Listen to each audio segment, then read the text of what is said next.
Bienvenue à Bibliothèque Médicis. L'histoire commence un 14 juillet en 2010 avec le défilé militaire sur les Champs-Élysées. D'un coup, tous les regards se portent vers elle. Le Bénin a envoyé défiler un régiment composé exclusivement de femmes. Et elles avaient de l'allure, et elles avaient tellement de l'allure qu'elles vous ont apparemment marqué, Moïra Sauvage. Oui, bien sûr. Comme je voulais écrire un livre sur les femmes guerrières, évidemment, cette image m'a énormément frappée et je pense que ça a frappé beaucoup de gens de voir ces femmes issues d'un pays qui avait été colonisé par la France, armées, en treillis, avec des armes, qui étaient les premières dans ce défilé militaire prestigieux. Et c'était les héritières des Amazones du Dahomey, qui, depuis le XVIIe siècle, formaient la garde rapprochée du roi. Et vous avez eu peut-être une révélation avec ces soldats du Bénin. Est-ce que c'était un avertissement pour les femmes et les hommes d'aujourd'hui? Je pense que c'est, je dirais pas un avertissement, je pense que c'est un signe que beaucoup de choses ont changé dans l'expression de la violence par les femmes dans le monde contemporain. Et mon livre, c'est un petit peu pour aller à la rencontre de toutes ces femmes qui montrent une violence dont on ne les pensait pas capables. On a encore des stéréotypes dans la tête, et que ce soit les femmes dans l'armée, dans la police, dans les guérillas, où il y a 30 à 40% de femmes dans les guérillas du monde. Ou même quand elles sont pacifistes, simplement avec l'arme de la parole. Ah voilà, elles sont aussi des guerrières. Des guerrières sans armes. Voilà. Aussi. Et elles sont, c'est à travers ces femmes, une galerie de portraits de femmes qui vont, comme vous le dites, à la rencontre du sexe fort. C'est elles. Oui, j'ai voulu montrer que cette image du sexe faible, une expression que peut-être on n'emploie plus énormément, mais qui quand même reste dans nos têtes, est tout à fait fausse. Et ne correspond plus du tout à ce que sont les femmes, et ce qu'elles n'ont jamais été d'ailleurs. Vous avez laissé votre casque à l'entrée. Barbara Polla, chez Odile Jacob, tout à fait femme. Tout à fait femme. Le livre que vous publiez, avec une préface d'Axel Kahn. Pourquoi est-ce qu'on peut être femme sans l'être tout à fait? Le titre, en fait, que j'aurais rêvé pour le livre, c'est « Exister femme ». Parce que pour moi, ce qui est essentiel dans ce livre, c'est l'existence, le fait d'être dans la réalité, et notamment dans la violence d'ailleurs, mais je la place sur un autre champ, dans le champ de bataille des relations avec les hommes, et notamment des relations sexuelles. Parce que là aussi, on considère en général que les femmes vont forcément être la victime s'il y a une violence. Moi, on le considère de moins en moins, je suppose, non?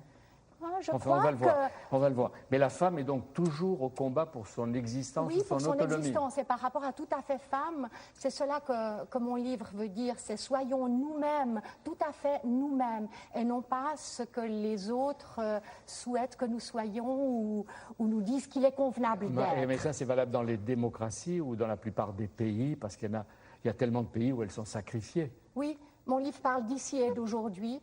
Et je ne parle pas en fait de ces pays où les femmes vivent encore des situations extraordinairement difficiles. Et vous n'aimez pas être confondue avec que je ne connais pas. Oui, que vous n'aimez pas être confondue avec la féministe type. Ben, c'est-à-dire, j'aime la conquête et non pas la revendication. Et souvent, dans le féminisme type, il y a une notion de revendication, mais quand on revendique, ça veut dire qu'on attend de l'autre. Moi, j'aime l'idée de la conquête, c'est-à-dire qu'on va obtenir, rechercher nous-mêmes ce qui est bien pour nous. La conquête est cela d'une manière incessante. Et d'abord dans la vie, étape par étape, pour goûter à tout. Vous avez été, et vous êtes médecin? Oui. Avec une spécialité? Médecine interne et asthmologie. Asthmologie. Ah, et vous avez guéri l'asthme des malades ou votre propre asthme, ou vous l'avez attrapé? Ni l'un ni l'autre, parce qu'en fait l'asthme se guérit jamais tout à fait, puisque le fait de se sentir respirer donne un sentiment plus fort de l'existence par rapport à, je ne sais pas, vous n'êtes peut-être pas asthmatique. Non, Proust aurait pu, s'il avait été là, il aurait pu témoigner. Femme d'affaires après avoir été médecin, et maintenant vous avez une galerie à Genève. Et j'ai vu que vous exposez, m'a dit Rémi Tomaszewski, à Paris. Et sur quoi, madame? L'exposition s'appelle Beautiful Penis et le sous-titre est « Quelle merveille que les hommes existent ». Et je me suis interrogée sur le pourquoi, en fait, au fil de l'histoire de l'art, les femmes ont si peu représenté la beauté du corps de l'homme, et notamment la beauté de l'organe sexuel masculin. Et alors, ce sont une dizaine ou une douzaine de femmes C'est 12 jeunes femmes artistes d'aujourd'hui, parce que quand on cherche, c'est jamais on trouve, toujours. Et donc, ce n'est pas une exposition d'anatomie, mais une exposition d'art, mais toutes des représentations glorieuses par les femmes de la beauté de l'homme. Vous allez faire plaisir à l'homme si vous le montrez dans sa, comme vous dites, dans sa gloire et sa fierté. Oui. C'est ça. Mesdames, vous venez de loin et de très loin. Pierre Darmon, historien, vous faites le portrait des misogynes et des féministes en France entre le XVIe et XIXe siècle. Oh là là, on peut dire. Hein. Et le double mouvement ne s'est pas arrêté au XIXe. Non, mais c'est un mouvement récurrent. Ça remonte à l'Antiquité, la misogynie dans la Bible, dans l'Antiquité. Ça se calme un peu au Moyen-Âge. La femme, dans certains cas, bénéficie d'une condition supérieure à celle de l'homme, mais dans de rares cas. C'est toujours la haine ou la peur. C'est toujours la haine ou la peur. Vous avez au XVIIe siècle une réaction puritaine qui fait qu'on tente d'enfermer la femme dans une sorte de carcan vestimentaire. Et puis au XIXe siècle, c'est le féminisme paternaliste qui est une forme de. Mais on va en parler. Mais vous dites bien que ça ne s'est pas arrêté. Non. Bon. C'est un mouvement récurrent. Et vous publiez chez l'éditeur André Versailles, Femmes, repère de tous les vices. La formulez-vous? Non, elle est de Jacques Olivier. C'était un fiefé misogyne du XVIIe siècle. Un pauvre type, d'après les citations, vous allez voir Camille Laurence. Les citations, c'était monnaie courante au XVIIe siècle, l'insulte, dans ce genre de polémique. Alors aujourd'hui, celui qui écrirait un livre pour dire que la femme a le ventre pourri et des doigts crochus, c'est un cas psychiatrique. Les fiancés du diable, voilà. Publié par les éditions du Toucan. Publié par Camille Laurence, Les femmes se rattrapent, elles dominent le champ de la littérature, ça on peut le dire, on l'a vu encore tout récemment aux assises de la littérature organisées par Gérard Collomb à Lyon. Elles ont tendance à révéler qu'elles deviennent parfois jusqu'à l'insupportable les reines impudiques de l'autofiction et elles se font entendre. Et là vous publiez Les fiancés du diable à travers les peintures, les sculptures, de qui ? C'est surtout dans l'art occidental, et ça va du Moyen-Âge à l'art contemporain. Et les fiancés du diable. Voilà, avec comme fil conducteur les femmes terrifiantes, c'est-à-dire que j'ai cherché dans les représentations artistiques la manière dont les femmes étaient montrées, généralement par des hommes, mais pas toujours, notamment à l'époque contemporaine, les femmes prennent de plus en plus l'initiative de réfléchir à la condition, la différence des sexes. Donc on trouve davantage d'artistes féminines, et puis c'est aussi parce que au siècle précédent, c'était plus compliqué pour une femme. Les femmes terrifiantes et l'homme terrifié. Oui, donc je me suis dit que puisqu'il y avait 12 chapitres sur la femme terrifiante, il en fallait un sur l'homme terrifié. Oui. Depuis 20 ans, vous vous racontez et vous dites « Je n'écris pas des livres pour savoir ce qu'il y a dedans, je les écris parce que je suis dedans ». Oui, enfin, je faisais une sorte de jeu de mots dans cette citation, puisque c'est aussi je suis dedans au sens où comment on m'a mise dedans, c'est-à-dire comment j'ai été éventuellement dupée ou trahie ou trompée par mes propres espérances.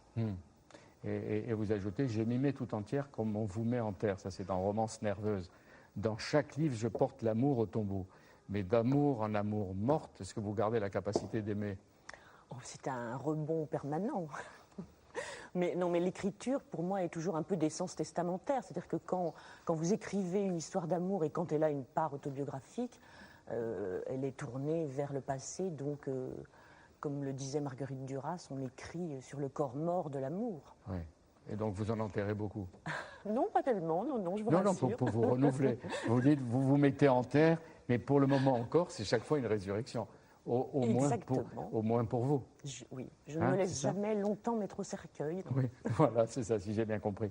Et vous vous mettez en scène, vous et votre principale héroïne, qui est vous-même. Non, je ne dirais pas ça, non.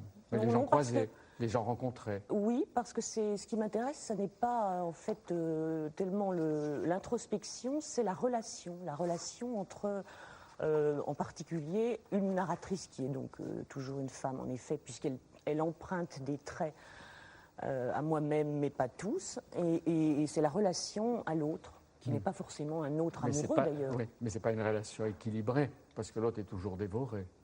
Non, l'autre est dévorant aussi. Oui. Sinon, je n'en mourrais pas. Oui, mais vous ressuscitez. On en parlera.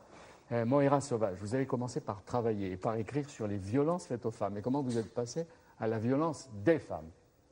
Parce qu'effectivement, comme vous le dites, j'ai travaillé pendant une dizaine d'années au sein d'Amnesty International sur une campagne contre les violences faites aux femmes dans le monde. Donc j'en ai vu tous les visages, hélas, très variés.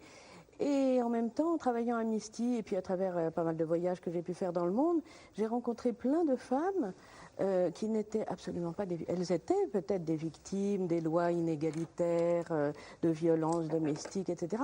Mais pour moi, c'était des battantes, des guerrières. Et donc, j'ai vraiment voulu leur rendre hommage à toutes ces femmes que j'avais rencontrées. Mais quelle violence elles pratiquent?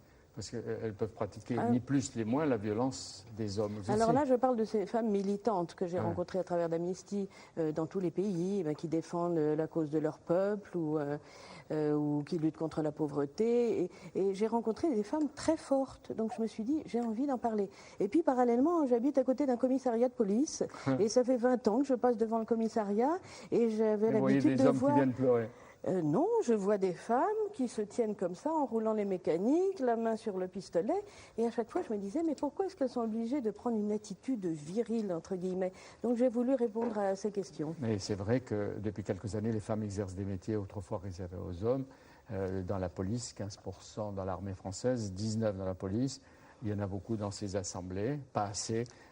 Au Sénat, plus qu'à l'Assemblée et à l'Assemblée, dans les administrations, les entreprises. Mais c'est surtout dans l'histoire, d'abord, si on parle de l'histoire, que les exemples sont nombreux. Vous citez depuis Cléopâtre en Égypte, la Caïna en pays kabyle ou les guerrieras d'Amérique latine. Oui, absolument. Si on se penche vers l'histoire, on les trouve, ces femmes guerrières. Le problème, c'est comme le disait Michel Perrault dans l'interview que j'ai faite d'elle, c'est qu'elles ont été oubliées. Et c'est effectivement depuis une trentaine d'années que des femmes historiennes dans l'ensemble, et certains hommes, se sont penchés vers l'histoire et les ont retrouvées. Il suffit de raconter leur histoire. Et les guerres et les révolutions, elles sont toujours faites avec des femmes. Oui. Parfois à leur détriment, on peut penser des révolutions modernes. Elles étaient aussi sur les champs de bataille, déguisées en hommes. Celles qui voulaient aller faire la guerre, elles s'habillaient en homme, elle se travestissait. Donc tout ça, je l'ai découvert pendant mon enquête. Et maintenant, on sait qu'elles ont existé, effectivement. Il y a un très bon livre, Monsieur de Lyon, de Nicole Avril, qui raconte justement l'histoire d'une femme déguisée en homme qui était guerrière. Mais depuis 1789, on sait qu'elles pouvaient perdre aussi leur tête et leur vie. C'est arrivé. Et c'est intéressant, vous citez, c'est une citation qui revient quelquefois, en 1791, la courageuse Olympe de Gouges. Bien sûr. Ce qu'elle disait. Bien sûr, elle disait, puisque... qu'est-ce qu'elle disait? La femme a le droit de monter sur l'échafaud. Voilà. Elle peut monter à la tribune. Elle peut monter à la tribune. Voilà, c'était une féministe extraordinaire. Oui. Et qu'est-ce qu'elles disent quand vous les interrogez, ces femmes? Alors je les ai interrogées sur leur enfance. Pourquoi est-ce qu'elles avaient voulu choisir ces métiers, ou entrer dans la guérilla, etc., ou faire du sport? Je les ai interrogées sur leur motivation, qui, à mon avis, sont les mêmes que celles des hommes, et on ne le dit pas assez, parce qu'on va toujours chercher des raisons sentimentales à leur engagement. Et il y a des raisons personnelles, familiales, peut-être sociales, mais... Ou politiques. Ou politiques. Parce qu'on ne demande mais il y a une jamais relation aux avec hommes. le père, il y a une relation avec la mère, une absence du père, une trop grande présence du père, des violences faites par le père. Ou... Ça, oui. Non? Elles veulent échapper à un destin de femme qui n'est pas toujours très gai. Mais on ne demande jamais aux hommes engagés dans la guérilla pourquoi ils l'ont fait. On le demande aux femmes. On essaye de trouver une raison parce qu'on ne comprend pas, ce tabou choque encore, cette violence. Et la violence féminine n'a pas une seule forme ou un seul visage. Quand on lit guerrière au pluriel avec cette très belle couverture, comment vous faites pour l'imiter? Vous avez vu, ça vous va? Je vais pas vous limiter. Ce geste. Mais elle a des muscles.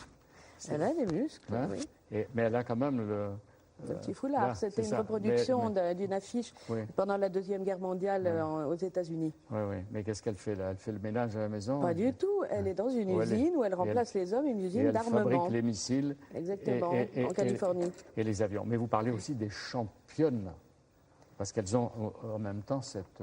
Des championnes de boxe, de karaté, oui. Les basketteuses, les footballeuses, etc. Et si c'était pour beaucoup de ces femmes la volonté de choisir comme les hommes la vie qu'elles ont envie de mener, la vie qu'elles désirent? C'est tout à fait ça. Ouais. C'est exactement ça. Et ce que j'ai rencontré chez elles, c'est la fierté d'avoir réussi à faire ce qu'elle voulait faire. Chez toutes ces femmes, même celles qui sont sorties de la guérilla, par exemple au Sri Lanka, elles disent « je n'aurais jamais cru être capable, moi qui avais été élevée comme une petite fille douce, qui devait s'occuper de la maison, de vivre dans la jungle, de tirer, et maintenant je suis très fière de l'avoir fait, même oui, mais là si vous c'est parlez des difficile combattantes, celles qui ont le fusil à la main, mais Ah oui. il y a les combattantes comme Camille Laurence, il y a les combattantes comme des écrivains, il y a les combattantes comme elle. Regardez, apparemment, peut-être qu'elles tuent, mais elles n'ont pas d'armes. Hein. Je pense que toute femme qui arrive, comme vous le dites, à la réaliser ce qu'elle a envie de faire, elle est fière. Et alors, elle ce est qui heureuse. frappe dans ce que vous dites, c'est que jamais elle renonce à la tendresse ou au désir libre de Bien l'autre. sûr, mais pourquoi pas. Bon, je n'ai pas axé mon livre sur leur vie sexuelle ou conjugale. Malgré tout, dans l'armée, dans la police, souvent elles épousent quelqu'un qui fait le même métier, ça facilite les choses. Et je dis aussi que pour certaines femmes dans la guérilla, dans différents pays en Afrique ou en Colombie, quand elles sortent de la guérilla, c'est un petit peu difficile de retrouver un conjoint parce qu'elles ont fait la guerre et franchement, ce n'est pas des femmes très fréquentables. Là, il y a un problème. Oui, oui. Et puis quelquefois, on les renvoie à la cuisine. Oui. Les révolutionnaires algériennes, Absolument. en dehors de quelques-unes qui siègent dans les assemblées officielles et qui font partie des statues ou des meubles institutionnels, Oui, comme Zora on les a Drif. renvoyés, Oui. on les a envoyés à la cuisine. Vous montrez que la plupart, en tout cas des guerrières, restent attachées à leur féminité, comme si elles allaient combattre ou tuer, mais toujours avec coquetterie, évidemment. Le problème, c'est qu'on leur demande de devenir one of the boys, un des mecs, pour entrer dans ces milieux-là. Donc, dès qu'elles en sortent le week-end ou quoi que ce soit, elles en profitent pour redevenir, certaines d'entre elles, des femmes maquillées et séduisantes. Barbara Polla. Mais cette nécessité, en fait, de mimétisme de ce qui, historiquement, est la position masculine, en fait, nous fait sortir de cet idéal, pour moi, d'être tout à fait femme, d'être pas en fonction de ce que l'autre est, qu'on doit imiter à un moment donné, mais d'être réellement nous-mêmes. Alors bon, moi, je suis pacifiste. Donc, c'est évident que... Vous êtes pacifiste. Je suis pacifiste. Vous êtes pacifiste. Oui. Depuis tout à l'heure, vous êtes pacifiste. Non, je le suis, pas seulement depuis tout à l'heure, mais depuis longtemps. Je trouve que la guerre est la vraie catastrophe. Et en termes d'affiches, l'affiche qui est sur la couverture de votre livre me fait penser à celle de Barbara Kruger, où on voit le doigt de la petite fille posé sur le muscle du garçon, et ça dit « We don't need another hero ». Alors, je pense qu'il y a d'autres voies pour, en fait, trouver, affirmer, approfondir notre degré de liberté. Bien sûr, comme je dis, je parle d'ici et d'aujourd'hui. Dans certains pays, probablement que la seule manière de trouver la liberté, c'est la révolution, et c'est la révolution au risque de la vie. Mais en fait, ici, il y a beaucoup de choses à faire pour nous-mêmes, pour développer, affirmer la liberté. Vous allez nous dire lesquelles, Oui. lesquelles choses, comme vous dites. Transmettre le désir de la liberté, disait Axel Kahn qui préface mon livre, c'est en fait une chose essentielle dans le dessin de la société du futur. Moira Sauvage explique, Camille Laurence, que partie à la recherche de la violence féminine, elle a découvert la force, et pas seulement chez les hommes. Oui, bien sûr. Il y a une grande force féminine, bien sûr. Il y a une violence aussi qui peut être destructrice, mais il y a une grande force, notamment, je pense, psychologique, mentale. Oui. Oui, et en même temps, faut-il pour autant juger sévèrement les hommes? Vous les regardez, par exemple, avec la distance. J'ai relu pas mal de vos livres, n'est-ce pas? Les hommes restent donc là, longtemps, en face d'elles. Elle les regarde, elle les observe, vous vous en souvenez? Oui. Dans ses bras. Elle les voit toujours comme ces voyageurs assis vis-à-vis d'elle, non pas à côté d'elle, mais en face, de l'autre côté de la tablette où gît le livre qu'elle écrit. Ils se tiennent là, c'est le sexe opposé. Ah oui, mais vous faites un geste pour dire Ah que non. c'est le sexe opposé, alors que ce n'était pas du tout... C'est le sexe opposé. Non, oui, parce que dans ces bras-là, c'est tout de même puisque c'est tiré dans ces bras-là, ce que vous venez de lire, c'est un livre, au contraire, d'hommage aux hommes, Oui, oui. de fascination. Et là, dans le Mais ils passage que vous existent avez surtout. lu, Oui, oui. c'est une fascination, simplement c'est le sexe opposé au sens où il est Il n'y a différent. pas de rencontre ou de réconciliation possible. Il y a une rencontre momentanée. Si, oui, il y a des Ouais. rencontres. Mais ils sont ne bien, serait-ce que surtout par quand le ils sont regard, couchés sur par le papier. La fascination. Ouais. Non, pas du tout. Ah non, enfin, ce n'est pas du tout le sens que je voulais donner à ce livre, ni d'ailleurs à aucun. Ce qui est beau, c'est le face-à-face, c'est aussi, Oui. c'est aussi cela que vous dites, c'est la rencontre, mais face-à-face, dans la liberté, dans dans la force réciproque. Mais vous citez Michel Perrault, on peut protester sans armes. Et c'est vrai qu'il y en a beaucoup qui utilisent autre chose que l'arme, elles prennent la parole. Elles qui est prennent une la manière parole, aussi. absolument. Elles La preuve, utilisent le ici. droit pour défendre les droits. Il y a beaucoup de pays où les femmes sont opprimées par les lois, n'ont pas les mêmes droits que les hommes. Donc j'ai rencontré au Kenya, en Amérique latine, des femmes juristes qui luttent avec les armes du droit, par exemple. Toutes les professions, vous les mettez, Moira Sauvage, au féminin. Soldate, colonel, ingénieur, écrivaine. Est-ce que ça veut dire que la langue peut être aussi guerrière? Je ne pense pas que ce soit être guerrière que de pratiquer Que d'affirmer. une grammaire logique. Moi, j'avoue que quand je vois directeur et que je vois la photo d'une femme, je me dis il y a quelque chose qui cloche là-dedans. Donc moi, ça me semble tout à fait logique. Ce n'est pas être guerrière, c'est reconnaître le statut de la femme aujourd'hui. Moira Sauvage, votre nom n'est pas un pseudonyme. Ce n'est pas un pseudonyme. Je suis née en Irlande et c'est mon prénom. Vous portez bien le d'origine. nom. Pierre Darmon, alors vous retracez l'histoire de la misogynie, on l'a dit tout à l'heure, en France entre le 16e et le 19e, avec le titre qu'on a dit « Femme, repère de tous les vices ». La misogynie, on peut la trouver dans les textes de l'Antiquité, de la Bible. Sylviane Agacinski a bien montré que les pères de l'Église ont diabolisé la femme. Elle est déjà à l'origine du péché originel, etc. Oui. Elle est partout. Alors, ça remonte très loin. Ça remonte au péché originel. On a fait retomber sur toutes les femmes la faute d'une seule femme, et ce jusqu'à la fin des temps. Et ou du pourquoi moins est-ce jusqu'à une Vatican faute de II. cette femme? Vous dites la faute. Pourquoi monseigneur? Hein? Ah, mais c'est ce que disent D'après les textes. autres. C'est ce que disent les textes. Moi, pour moi, avoir croqué le fruit défendu, c'est pas une faute du tout à mon humble avis. Bon, c'est bien, il faut le dire. Et donc, depuis, on Alors, fait payer. depuis, eh bien, la misogynie est un phénomène récurrent avec des hauts et des bas. Il s'exprime parfois de façon violente, comme au XVIIe siècle, notamment au XVIIe siècle avec la réaction puritaine liée au Concile de Trente, liée à la Réforme et à la Contre-Réforme. Vous avez des prédicateurs qui montent en chair pour fustiger de façon violente tout ce à quoi ils ne trouvent pas une odeur de sainteté, et ils s'en prennent non pas à la femme, mais à celle qu'ils appellent la courtisane ou la mondaine. Alors, qui est cette courtisane ou cette mondaine? C'est la séductrice. C'est la séductrice. On a peur de la séductrice. Bien. Et cela dit, sans grand succès, puisqu'il voudrait enfermer la femme dans un carcan vestimentaire, interdire les décolletés. Certains prédicateurs voudraient leur imposer le voile à l'orientale. Ils n'y ont pas réussi. Ça marche très bien à l'heure actuelle, mais sous d'autres cieux. En vous lisant, celui qui veut leur imposer le voile, c'est un certain Jean Paulman, oui. le Tartuffe qui ne veut pas voir de sein nu. Voilà. Parce qu'à un moment, il y a toute une querelle sur le sein. Alors, le sein nu, c'est Jean Paulman. Non, c'est Jean Paulman et Jacques Boileau, le frère du poète. Ils se spécialisent dans ce qu'ils appellent la nudité des seins. Les grands décolletés, c'était la mode des robes à grand gore à l'époque. Alors, on doit retrouver dans la peinture. Oui. Mais c'était des décolletés vraiment audacieux. Alors, les prédicateurs vous font des sermons et écrivent des livres, mais où on lit vraiment un pouvoir le pouvoir de séduction des femmes, parce que ce sont des livres, des discussions si précises finalement que ça ne donne pas envie de fuir. Alors on s'est même demandé si certains de ces prédicateurs misogynes n'étaient pas des prédicateurs plus ou moins libertins. Vous avez le cas de Jean Paulman, qui s'est spécialisé dans la nudité des seins, mais alors à qui réservait-il la primeur de ses sermons et de ses livres? À des dames, hein, et dans l'intimité. Ouais. Donc, vous voyez, encore il y a quand même une ambiguïté. Un Tartuffe.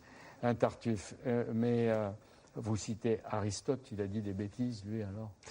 Quand on vous lit, là, oui. C'est un très très grand philosophe, d'en parle volontiers. Monique Antosperber avec Platon aussi. Mais là, la femme est une erreur de la nature. Dans un ordre parfait, il n'existerait que des mâles. Vous vous rendez compte, Camille Laurence? Je me rends compte. Saint Jean Chrysostome, il y a point de bête si féroce sur la terre. La femme est le poignard du diable, ou la fiancée du diable. Les lions, les tigres, les léopards peuvent être domestiqués. La femme, non. Vous vous rendez compte? Tertullien, c'était pire, c'est la porte du diable, Tertullien. Bon. Et Aristote dit, mais la femme, qu'est-ce que c'est? C'est de la matière inerte. L'homme, c'est la matière efficiente. C'est lui qui transmet l'esprit, la personnalité de l'homme. La femme, et ces idées ont été reprises au XVIe, XVIIe siècle, il a fait école. La femme, c'est le gîte et le couvert de l'homme. La reproduction, c'est ça. L'homme, c'est la matière efficiente. Et souvent, ils se sont interrogés sur le fait de savoir si la femme était une créature humaine, si elle avait une âme. Ah oui, alors, le problème de l'âme de la femme, c'est un problème fluvial. Vous avez révélé des textes qui sont souvent inconnus ou inédits. Où vous allez les piocher? Dans quel type d'archives?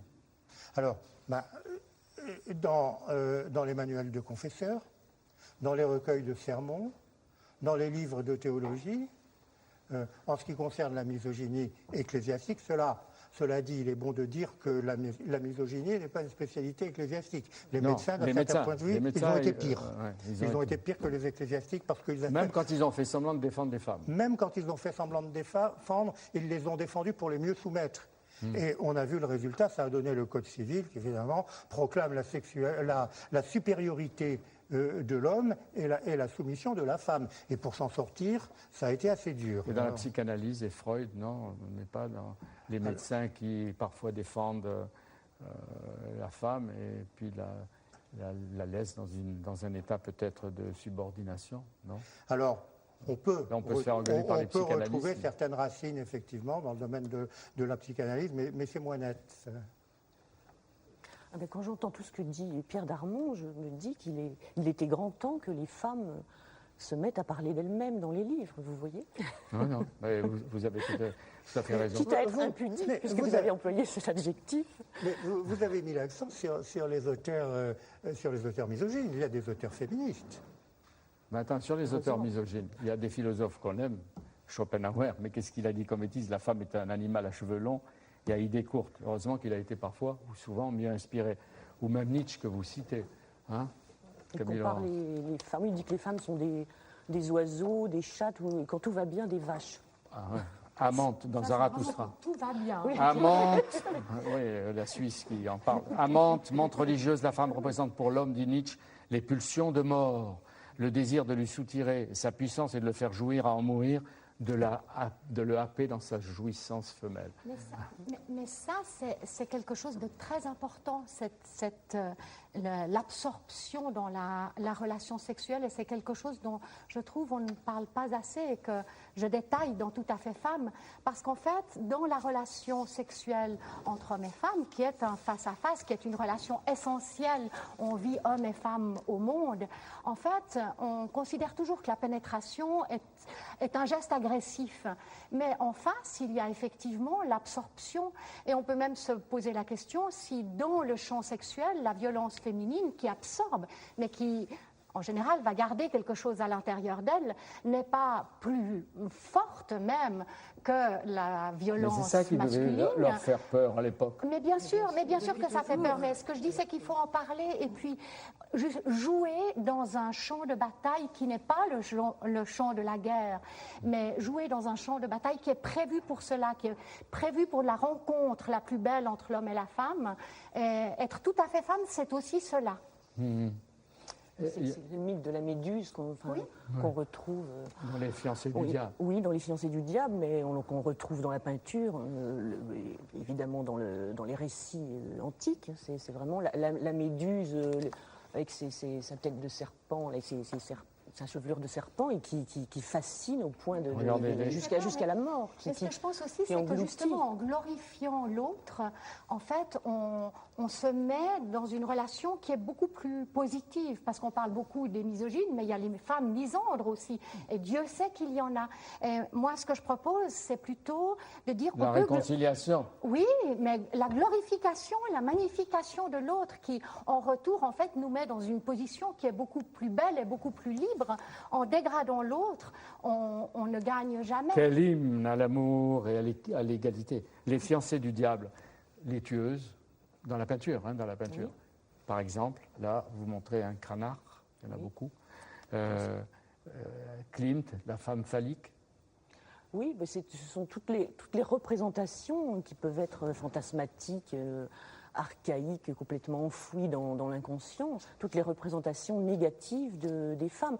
Pas forcément pour les hommes d'ailleurs, parce qu'il y a un chapitre que j'ai intitulé « La mère », et la mère peut être terrifiante aussi par le pouvoir qu'elle représente. La mère. Et Pierre Darmon, pour les misogynes, il y a il me semble, 3 seules femmes qui sont épargnées, justement, et qui comptent. Maman, hein, la mère, la Sainte Vierge, et à la rigueur, sa propre femme. Oui, ça c'est Jacques Olivier qui le dit. Il y a des exceptions, Ouais. mais elles sont extrêmement rares. Alors, est-ce que les libertins, comme Laclos, Casanova, plus tard Pierre-Louis ou Alain Robbe-Grillet et quelques-uns, même chez les femmes, sont des féministes? On ne peut pas dire que Choderlos de Laclos soit un féministe. Pour Choderlos de Laclos, dans les liaisons dangereuses, de quoi s'agit-il? C'est la femme objet. La femme, il faut... Sauf Madame de Merteuil. Sauf Madame de Merteuil. Mais ça, et Valmont, il passe à la casserole, enfin, il meurt. Mais la petite Cécile Volange, qui est le personnage essentiel, il s'agit de l'investir comme on investit une citadelle. Et elle devient l'archétype de la femme objet. C'est la première femme objet de la littérature française. On ne peut pas dire que ce soit tout à fait féministe. Et vous dites que jusqu'au XIXe siècle, et même après, les misogynes ont souvent mis le masque des avocats des femmes, avec beaucoup de paternalisme. Alors voilà, ça ce sont les médecins. Les médecins ont dit la chose suivante: la femme est un être faible, il faut la protéger, il faut la protéger, elle a un cerveau qu'à vous plus voir, petit, mesdames. elle a les fibres plus Protégez-nous. Donc elle passe de la tristesse à la gaieté. C'est un enfant, la femme. Donc l'homme doit protéger la femme. Et du coup, l'homme a pris tous les pouvoirs. Et même le Code civil, au regard du statut de la femme, c'est un texte misogyne. Absolument. Sans parler des textes du statut de la famille de la femme dans d'autres pays d'Afrique, du Maghreb, etc. Alors, le Code civil sanctionne ces idées, en faisant de la femme, finalement, une éternelle mineure. Et alors, vous faites un parallèle entre les intégristes d'aujourd'hui et les prédicateurs du XVIIe siècle. Écoutez, le carcan vestimentaire, chez les intégristes islamistes et chez les prédicateurs du XVIIe siècle, leur justification... Et chez les grands religieux orthodoxes juifs aussi. Exactement. C'est exactement la même justification. Sur quoi fonde-t-on la nécessité d'enfermer la femme dans le carcan vestimentaire? D'abord, son pouvoir de séduction est maléfique. Il détruit tout. On a peur, finalement. On a peur du pouvoir de séduction de la femme. Non, parce qu'à distance, ça peut détruire la famille, ça peut détruire la profession et, au XVIIe siècle, l'au-delà. Mais aujourd'hui, même la nudité du visage est condamnée. Alors aujourd'hui, la nudité du visage est condamnée, mais pas sous nos latitudes, Dieu merci. Quoique, il y a un certain nombre de traditionalistes et d'intégristes... ça s'exprime de façon différente, mais on est très proche des islamistes. Mais Pierre Darmon, dans les phases de crise économique et sociale, comme aujourd'hui, dans les phases de montée de l'intégrisme ou l'expansion, vous le dites, d'un traditionnalisme archaïque, pourquoi c'est toujours la femme qui trinque? La femme, l'autre et la femme. Écoutez, c'est une forme de racisme. Le sexisme. C'est une forme de... la misogynie est une forme de racisme. Il faut désigner des responsables. Si tout le monde est gentil, comment pouvez-vous imposer vos idées? Alors, c'est tantôt les femmes, c'est tantôt les juifs, c'est tantôt les maghrébins. Écoutez, c'est Goebbels qui disait... Goebbels disait, si vous voulez prendre le pouvoir et imposer vos idées, il faut créer une catégorie de parias. Si tout le monde est gentil, si tout le monde est parfait, on n'arrivera jamais à s'imposer. Donc, malheureusement, Goebbels a donc des héritiers. Et comment on fait, Camille Laurence, pour faire sauter les conformismes, si vous le savez? Les gens, on en parle, on démonte les mécanismes. On les dénonce? On les dénonce, bien sûr. Donc on les absorbe et on les écrase. Non, je crois qu'il faut les déplier, d'abord comprendre comment on en est arrivé à cette situation. Et très souvent, c'est extrêmement ancien, parce que la misogynie dans les religions vient précisément des premiers textes religieux, parce que à partir du moment où on lit la Genèse, où c'est Ève qui est responsable de la faute, à partir de là, tous les religieux s'engouffrent dans cette brèche, et à partir de là, la femme est effectivement la porte du diable. Je pense qu'une sensibilisation de la société tout entière au sexisme vers les plus jeunes permettrait de changer un petit peu les choses, les stéréotypes qu'on a dans la tête. Et je pense aussi que ces femmes guerrières dont je parle et que je démontre dans ce livre, elles aussi, elles peuvent faire changer les mentalités, parce qu'à force de les voir, ces femmes policières, ces femmes dans les armées, on finira par peut-être être moins choqués par cette violence, par cette expression. Les jeunes qui sont dans des bandes de filles, des gangs de filles. Barbara Polla, vous en appelez à l'autonomie des femmes qui doit exister dans son propre présent, quitte, vous dites, à payer le loyer. Oui, quitte à payer le loyer, à payer le coût de l'autonomie. Globalement, le coût de l'autonomie, c'est de renoncer à la protection. Et ça, c'est quelque chose qui effectivement dessine l'avenir et qu'on doit apprendre aux petites filles depuis toutes petites. Vous avez des petites filles. J'ai 4 filles. Non, elles sont grandes, c'est des femmes aujourd'hui, mais elles ont été petites. Et de dire, pleure pas, t'es une fille. Et de dire, quand elles sortent et qu'elles sont préadolescentes, amuse-toi d'abord, et puis peut-être après, prends bien soin de toi. Mais si vous voulez, ne pas apprendre, ne pas céder jamais à la tentation de la protection, quoi qu'il en coûte. Alors bien sûr, payer le loyer, c'est vous leur dites, essentiel. aime ton prochain comme toi-même, et alors aime le libre. Voilà, libre. Aime et si le vous libre. avez, oui. Et si on en revient au libertinage, si vous avez des garçons, garçons, qu'est-ce que vous leur diriez? Je n'ai pas eu de garçons, Oui, je les ai aimés. Oui. Oh. Ça, j'en suis sûr, mais qu'est-ce que vous leur auriez dit? Ben, je leur aurais dit la même chose. Je leur aurais dit aime ton prochain libre. Et je pense que les hommes, en fait, sont globalement tout à fait prêts à aimer les femmes libres, dans la mesure où il ne s'agit pas justement d'une bataille de réduire l'autre au titre d'objet.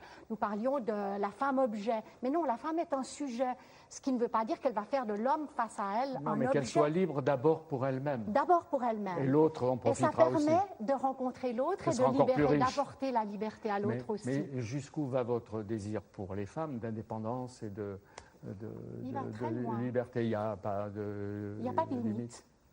La limite, c'est le ciel. Vous voulez ni posséder, ni appartenir. Ni appartenir, ni posséder.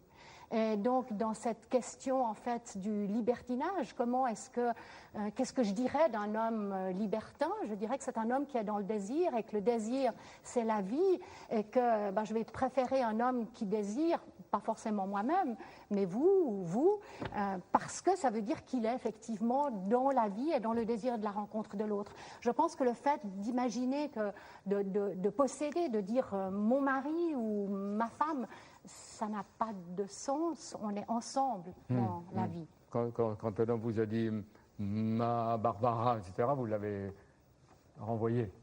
Je ne crois pas qu'on m'ait jamais dit ça, tiens. Peut-être pour cause. Voilà.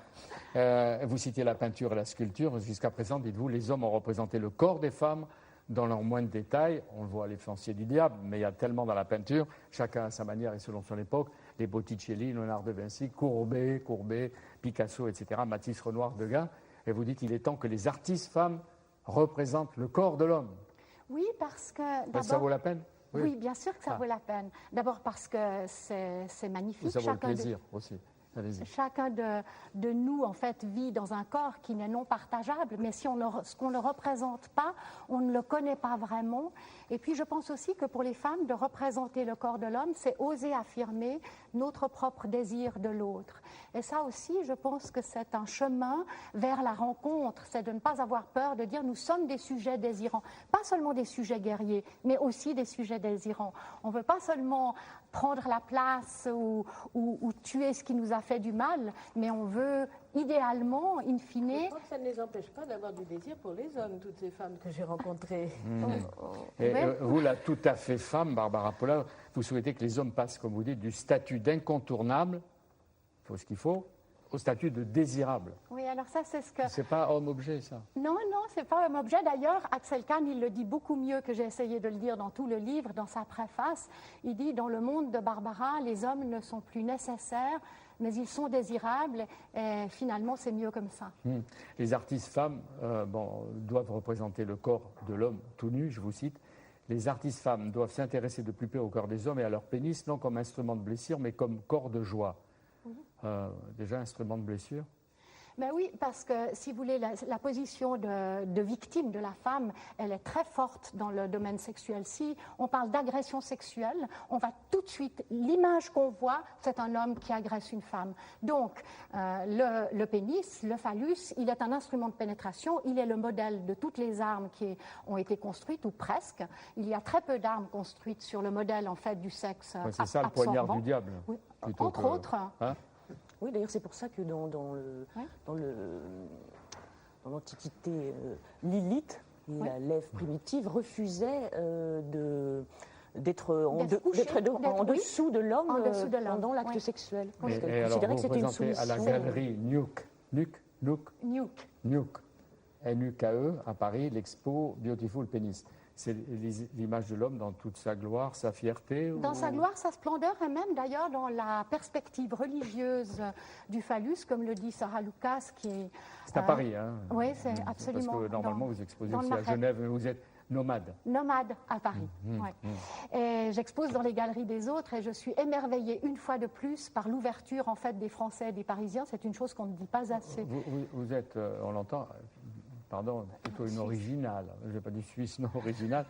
Et Paris, quand elle fait une conférence, elle l'a fait à 1h du matin. Elle l'a fait au Palais de Tokyo. Hein? Oui, c'est-à-dire qu'il faut la mériter. Absolument. Oui. Et pourquoi, Barbara, vous écrivez, et en lettres majuscules, que l'écologie est un piège dangereux pour les femmes? Parce que je pense que par rapport à cette question que vous souleviez, pourquoi dans des moments en fait économiquement difficiles, la femme trinque, disiez-vous, je pense que l'écologie est une manière de la faire retourner à la maison. On va lui faire laver les linges, ça va l'occuper. Donc je pense que, bien sûr, l'écologie en tant que telle, la protection de notre environnement, oui, alléluia. Mais mettre le poids de cette protection-là, illusoire d'ailleurs le plus souvent, sur les épaules de la femme en disant, eh bien voilà, il faut qu'elle rentre à la maison pour s'occuper d'une manière naturelle des enfants, etc. Alors ça, je pense que c'est un piège terrible auquel nous devons résister. Ça renvoie la femme à son rôle de mère, la terre-mère, etc. Bon, qu'elles n'ont pas toutes envie de... Oui. Qu'est-ce que vous voulez dire? Réinventer le nomadisme, c'est-à-dire aller de l'un à l'autre. C'est-à-dire, pour moi, le nomadisme, ça veut dire qu'on est en mouvement. Ça veut dire qu'on n'est pas attaché. Et ça, Michel Onfray, il le dit très très bien, la maison est une prison pour femmes. J'écris aussi dans mon livre, d'ailleurs, un chapitre contre les maisons.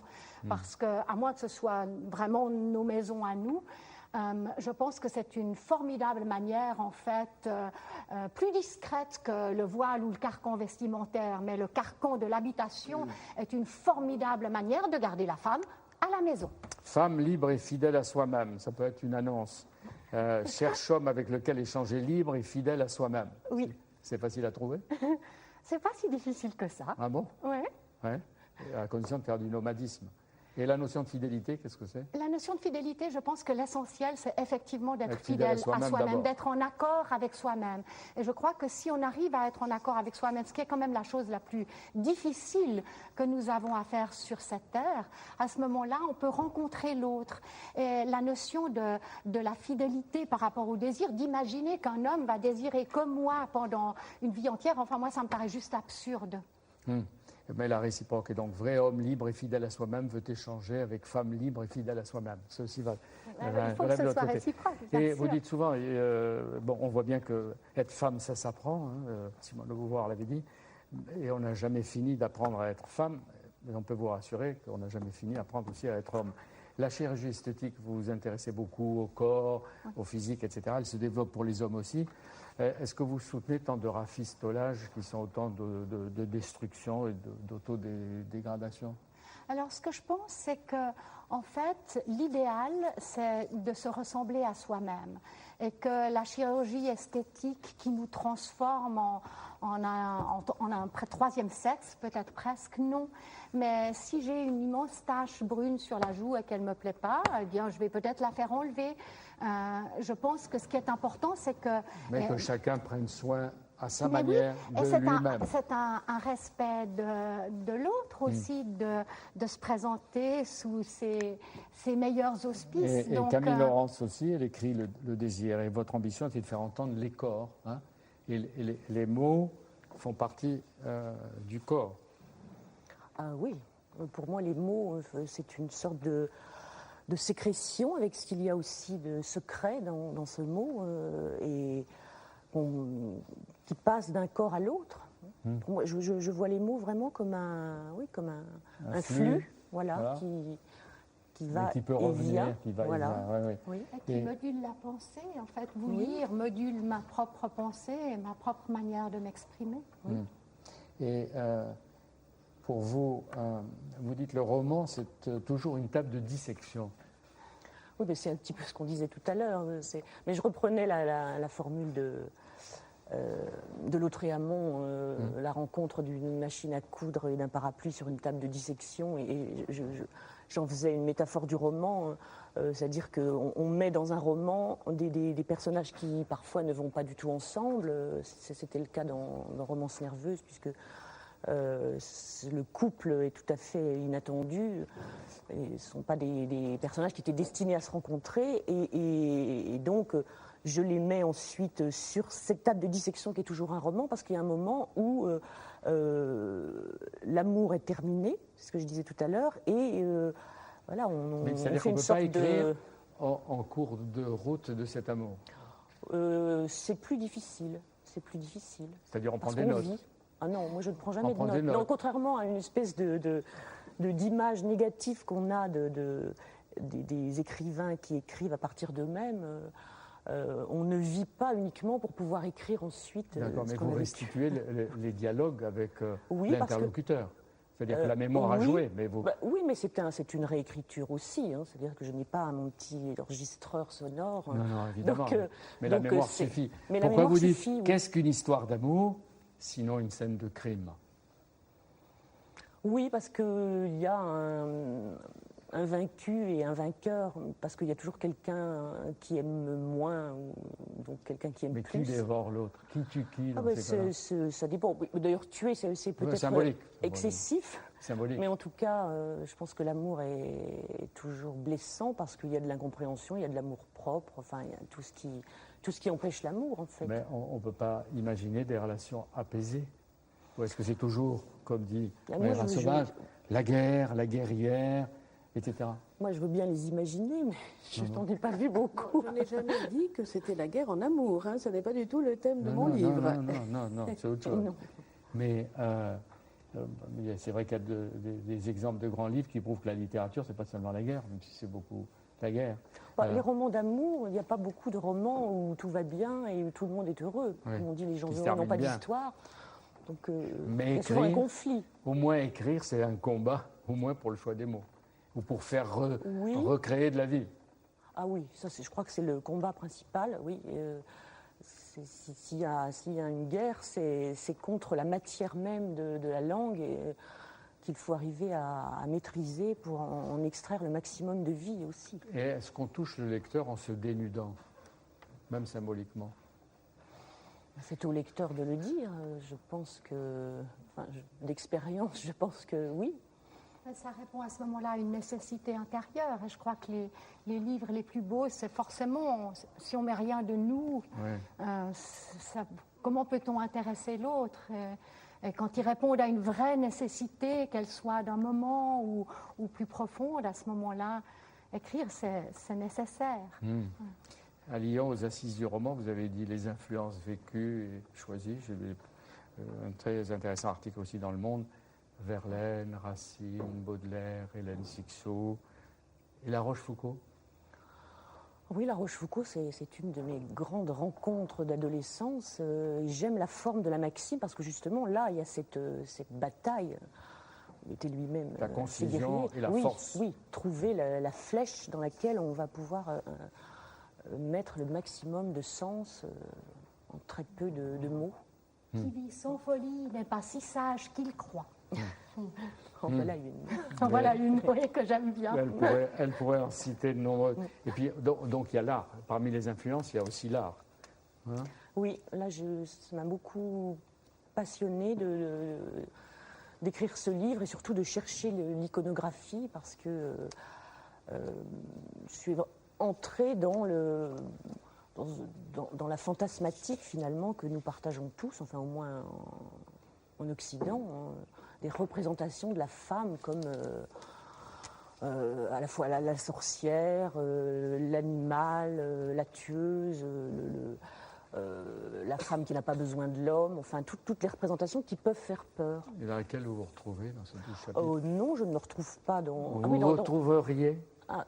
Non, c'est-à-dire, c'est pas que je me retrouve, mais je sais que j'ai déjà été perçue de toutes ces façons-là par des hommes ou par des femmes de mon entourage, à un moment ou à un autre. Et les fiancées du diable, c'était ainsi qu'on désignait les sorcières au Moyen-Âge. Mais au XXIe siècle, il y a encore très souvent, si vous écoutez les conversations courantes, des hommes qui traitent les femmes de sorcières. Donc c'est quelque chose qui est toujours... Oui, moi, j'ai déjà été traitée de sorcière. Annette Messager, là, dans un récent reportage, disait qu'elle se faisait traiter de putain, de sorcière, quand elle présentait une exposition. C'est tout de même une drôle de chose à notre époque. C'est vrai, ça? Oui, c'est vrai, mais c'est vrai aussi que je viens là de présenter le travail d'une artiste russe qui a beaucoup travaillé sur les notions du pouvoir féminin de façon très sombre et qui aujourd'hui présente The New Woman, la nouvelle femme. Et la nouvelle femme est une sorcière qui se met elle-même sur le bûcher avec l'extincteur dans les bras et qui, à la fin, éteint le feu. Et ce qu'elle nous dit, Elena Kovilina, c'est qu'aujourd'hui, même en Russie, quand on est artiste et pauvre, on a entre les mains les moyens d'être éduqué, d'allumer le feu si on le veut, mais aussi de l'éteindre quand et si nous le voulons. Tant que ce ne sont pas les autres qui l'allument, le feu. Oui. Ouais, mais en même temps, elle peut l'éteindre. C'est une belle image. Oui, c'est très, très beau. Pierre Darmon, ça vous inspire? Pas en relation directe avec l'histoire, mais finalement, c'est dans le prolongement de tout ce que j'ai pu dire. Oui, c'est-à-dire que ces misogynies continuent, elles se développent, enfin, elles se développent, non, parce que elles sont beaucoup plus lucides, les femmes, les plus combattantes. On vient de parler des sorcières. Il est évident que le phénomène de la sorcière, d'un point de vue historique, c'est un phénomène foncièrement misogyne. Au XVIe et au XVIIe siècle, on a brûlé 80 000 femmes pour crimes de sorcellerie. 80%, c'était des femmes. Alors pourquoi la femme est-elle la porte du diable, comme le dirait Tertullien? Parce qu'elle est faible, elle est influençable, elle est crédule, sa foi est défaillante, donc c'est une proie rêvée. Donc le combat non pas seulement parce qu'elle est méchante, mais parce qu'elle est faible. Et le combat continue au XXIe siècle, bien évidemment. Mais est-ce qu'il n'y a pas d'autre forme? Ah oui, il n'y a pas le risque de faire de l'homme prétexte ou l'homme comme sujet d'expérimentation? Non, pourquoi? Non. Non, mais tout. Rassurer l'homme terrifié. Pas moi. Ne vous inquiétez pas moi. Mais, oui, mais l'homme terrifié, il apparaît dans la peinture. Mais c'est souvent la peinture religieuse où on voit les tentations, notamment. Les tentations où ne me touchez pas. Où la femme, peut-être par son pouvoir de séduction, par sa beauté, peut détourner l'homme, soit détourner l'homme du chemin de la morale et de la religion, de la foi, soit le priver de sa virilité, parce que je crois que c'est quand même ça, la première peur des hommes, c'est d'être privés de leur force mâle et de leur virilité. Ce n'est pas toujours conscient, mais je crois que c'est... J'ai voulu terminer mon livre par une note optimiste sur la société de demain et en citant un jeune philosophe qui s'appelle Vincent Cespedes et qui écrit beaucoup là-dessus et qui dit moi je voudrais une société du genre humain avant tout, ce qui n'empêche pas la séduction, etc., mais une société du genre humain où on existerait en tant qu'individu et non pas obligatoirement une femme. Comment cette évolution se traduit-elle dans l'art, puisque vous exposez, puisque vous encouragez de jeunes artistes? Vous avez cité la Russe. Si une Chinoise peignez, qu'est-ce que vous amènerez comme peinture? Si une coréenne, si une brésilienne, il y a un mouvement, est-ce qu'il y a un mouvement collectif, général qui vient de différents pays? Qu'est-ce qui symboliserait aujourd'hui dans l'art ce mouvement que vous décrivez depuis un moment dans Bibliothèque Médicis? Oui, ce que je pense, c'est que l'art est un formidable miroir de notre temps, mais que la réassurance, en fait, de l'homme, je ne la trouve pas encore dans l'art, ni dans l'art fait par les artistes femmes, ni d'ailleurs dans l'art fait par les artistes hommes. Et je pense que pour arriver à ce que nous soyons un genre humain, nous devons converser, nous devons entrer en conversation. Vous, les hommes, et nous, les femmes, un peu comme nous le faisons maintenant, mais beaucoup, constamment. Sans volonté de domination de part et d'autre, dans un esprit. Et si vous voulez, Amen. Voilà. Et cette rencontre-là, cette rencontre amoureuse qui ne soit pas un crime, mais un émerveillement, en fait, de l'autre, un émerveillement du genre humain et de celui qui n'est pas le nôtre, ce n'est pas quelque chose que je perçois comme important dans l'art d'aujourd'hui. La nomade, Barbara Polla, qui était médecin, galeriste, femme d'affaires, elle va continuer à faire quoi maintenant? Maintenant, elle va continuer à se consacrer à l'art et à l'écriture, comme étant les deux choses qui me paraissent les plus essentielles et qui me font le plus tout à fait moi. Qui font la synthèse d'une personne. Qui font, voilà, le dialogue entre l'image et les mots est pour moi aujourd'hui essentiel. C'est pour ça que j'écris Tout à fait femme, et bientôt un livre sur les hommes.